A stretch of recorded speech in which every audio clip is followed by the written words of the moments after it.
Pokémon has had some brilliant ideas, we can't deny that. But it has also let some truly amazing gems slip by. Let's talk about some of those missed opportunities that could have been spectacular, but for some reason just didn't happen. Starting with the most recent generation, for a while now I've pretty much given up hope that we'll ever get a new evolution, but when I saw Penny, that spark of hope was rekindled. A complex character rich in nuances, who, obsessed with that species, challenges us with an evolution-themed team, with the hype of her battle theme peaking right as she sends out her last Pokémon, the one she was about to terrestrialize. Am I the only one who, for a moment, got excited thinking it might be a new evolution? Because with her team made up of them, Penny tells us a little story. Like the only ones she doesn't have are Espeon, because she was a girl who spent her time locked in her room hacking systems like Cassiopeia, and Glaceon. Maybe she has Leafeon because there's moss in her room, I don't know.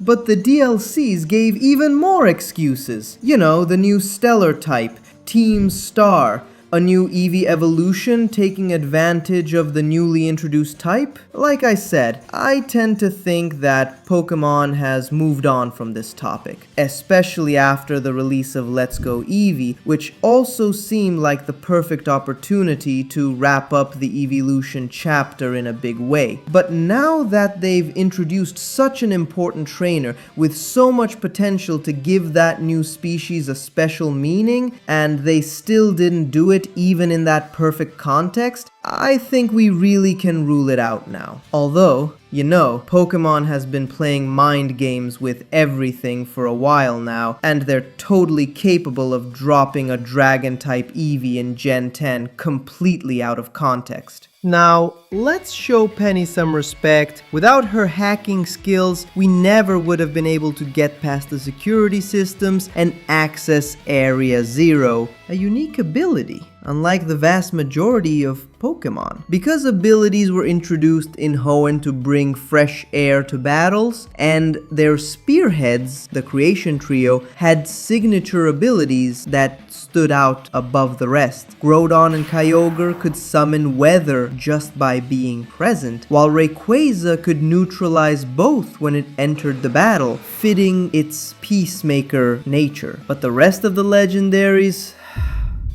I never understood why they didn't give unique abilities to all the legendary and mythical Pokémon. It's one of the features that really sets a species apart and makes it shine in battle. And I think it's the kind of treatment all these Pokémon who are supposed to be on a higher hierarchy deserve. I'd go even further and say I'd like unique abilities to be much more common in the Pokédex, not just for legendaries. If the unique traits of each species were reflected in battle, the Pokédex would feel much more vibrant. Of course, it makes sense for some abilities to be shared, but that's why a species can have more than one. And the third one, the so-called hidden ability, could have been used to make species much more unique. Even so, I suspect that having so many abilities might be complicated to handle from a competitive standpoint. But what about legendaries? Isn't it a huge waste that most legendaries just have pressure? I get that it's supposed to show how they're imposing creatures. Facing them makes you feel uncertain and nervous, leading to erratic moves and wasted PP. It makes sense, I'm not saying it doesn't, but I think it's undeniable that when these beings are given a unique ability, they instantly become more memorable, iconic, and even more enjoyable in-game. Legendaries already have a more developed backstory than other Pokémon, so it wouldn't be too hard to translate that into their battle abilities. Focusing on the major legendaries from before abilities were introduced, which to me is the most glaring case, Mewtwo could have had the ability Inner Echoes, letting it sense, with its psychic powers, the torment of its opponent. If the opponent shares any weakness with it, whether that's Bug, Dark, or Ghost, its special attack would increase, reflecting how this Pokemon was constantly struggling to find meaning and identity. And when it encounters someone who shares those fears, it gets a boost of motivation. Mew, with its primordial heartbeat, could, when weakened, release a healing pulse that slightly restores the health of all allied Pokemon, symbolizing how this Pokemon holds the very essence of life itself and is deeply and ancestrally connected to everyone. Ho-Oh, with its Feather of Rebirth, could, upon entering the field for the first time, revive a fainted Pokemon with 1 HP, tied to its symbolic power to bring things back to life and grant new hope. Meanwhile, Lugia, with its melancholic ocean song, could, instead of reviving like its counterpart, fully restore an ally's health upon entering, in line with its benevolent nature. Celebi and its Chronosymbiosis, when afflicted by a status condition, would return the battle to the state it was in 5 turns ago. With the Pokemon that were on the field at that time, the health and PP they had, and the battlefield conditions. I may have gone a bit overboard, I admit. I guess I'm not very good at making abilities that aren't the most broken in history, but you get the idea. How fun all of this would have been, and what a huge missed opportunity there was here. Those are the 2 biggest missed opportunities of this latest generation. But at least Paldea changed a trend we've been dragging along for decades, even before I started making videos. Event Pokémon. Even though the event for its only mythical Pecharunt was a bit confusing and unexpected, it's the first time in a long while that proper respect has been given to what is supposed to be the most special and hidden being in the Pokédex. After the heyday of these events in the 2nd, 3rd, 4th, and 5th generations, it was disheartening to see how ever since Pokémon made the jump to 3D, the mythical Pokémon had for no apparent reason been relegated to redeemable codes, to collectible items, with no story or playable event. If you ask me, I would much rather have, like in this 9th generation and in the first 2, a single mythical Pokemon that truly tells us something and represents the essence and message of its generation, than a whole roster of them that go unnoticed and unremarkable. The event Pokemon from the 6th, 7th, and 8th generations were a colossal missed opportunity. How amazing would it have been to have playable episodes for all of them on par with the one for the Peach? For Diancie, we could have had to venture into a hidden mine in Kalos. To activate it, we would have to catch a Carbink that would guide us down there trying to protect the Diamond Princess. Meanwhile, Diancie learns to channel her unique power to create a mineral that restores the region's life energy and fully brings balance back to Kalos after the firing of the ultimate weapon. In the beautiful Lumiose city, chaos would break out one day when dimensional portals suddenly open, accidentally created by Hoopa. The player would have to chase it through the city, closing portals that release wild Pokemon and calming its mischievous spirit in order to finally capture it. Volcanion would be waiting in the part of the power plant that ultimately became inaccessible on the final map. This is because its machinery was abandoned, but when this Pokemon awakens, its steam would activate the mechanisms uncontrollably, threatening to destroy the nearby ecosystems and forcing us to stop it. How many incredible adventures, and we've only seen those from the 6th generation. But watch out, because not even the Pokemon that actually had events are completely safe. Even though Mew had its redemption in the faraway island event, bringing back Mr. Fuji and resolving a decade-old mystery, because of the circumstances of one birth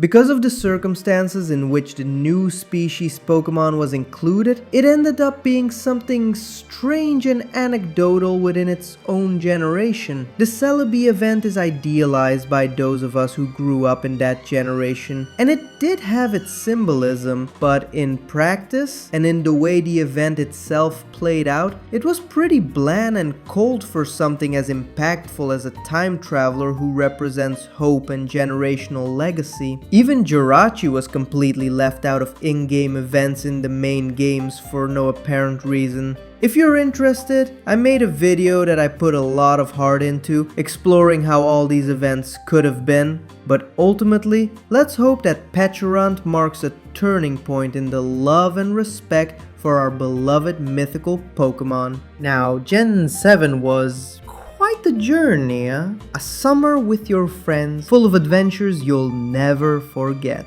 Looking at it closely, it's one of the experiences that comes closest to what the young bug catcher Tajiri wanted to recreate when he created Pokémon. Its ending lives up to it and was the perfect finishing touch to this adventure. But even there, a great opportunity was missed. Throughout the game, we have to face the so-called totem Pokémon. 2-on-1 battles against opponents who have the upper hand and use their environment and the wild Pokémon living there to push you to the limit. In my opinion, the totem Pokémon are some of the best things we've seen in the series when it comes to in-game battles, and they're the closest Pokémon has ever come to traditional boss fights from classic RPGs. With each of these battles, you naturally learn to use the game's mechanics and respond to different types of strategies. Boss battles that seem like they were preparing you for a final boss where you could put all that knowledge to use. When we arrive at Ultra Space and Lusamine, completely unhinged,